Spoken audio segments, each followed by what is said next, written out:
తెలంగాణకు పెట్టుబడులను తీసుకొచ్చే దిశగా అడుగులు వేస్తున్నారు తెలంగాణ సీఎం రేవంత్ రెడ్డి. ఈ మేరకు ప్రయత్నాలు చేస్తున్నారు.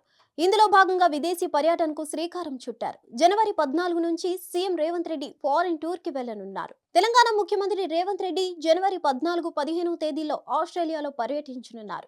క్వీన్లాండ్ క్రీడా విశ్వవిద్యాలయాన్ని పరిశీలించనున్నారు. అక్కడ 3 నుంచి 4 రోజుల పాటు పర్యటించనున్నారు. అక్కడ రేవంత్ బృందం జనవరి 16న సింగపూర్ కు వెళ్లనుంది. తెలంగాణ నుంచి ఆటగాళ్లు ఒలింపిక్స్ కు వెళ్లేలా ఇప్పటి నుంచే ప్రణాళికలు సిద్ధం చేస్తున్నారు సీఎం రేవంత్ రెడ్డి. ఆస్ట్రేలియా తొలుత క్వీన్లాండ్ స్పోర్ట్స్ యూనివర్సిటీని సందర్శించనుంది సీఎం టీం.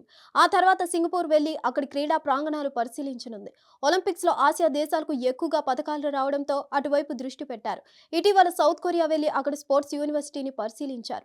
సింగపూర్ పర్యటన తర్వాత స్విట్జర్లాండ్లోని దావోస్ లో జరిగే ప్రపంచ ఆర్థిక వేదిక 55వ వార్షిక సదస్సుకు హాజరు కానున్నారు ముఖ్యమంత్రి. దావోస్ లోని 20 నుంచి 24వ తేదీ వరకు, అంటే దాదాపు 5 రోజుల పాటు సదస్సు జరగనుంది. ఈ సదస్సుకు జనవరి 21 నుంచి హాజరవుతున్నారు. 23 వరకు దావోస్ లో పర్యటించనున్నారు. ఈ ప్రపంచ ఆర్థిక వేదిక సదస్సుకు సీఎం రేవంత్ తో పాటు ఐటీ పరిశ్రమల శాఖ మంత్రి శ్రీధర్ బాబు, ఆ శాఖ ప్రత్యేక ప్రధాన కార్యదర్శి జయేష్ రంజన్, ఇతర అధికారులు హాజరవుతున్నారు.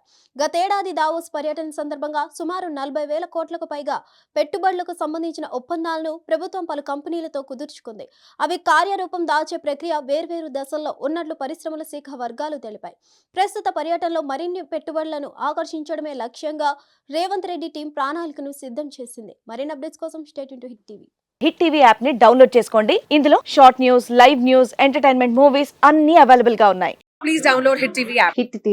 హిట్ టీవీ యాప్ ని ఫ్రీగా డౌన్లోడ్ చేసుకోండి.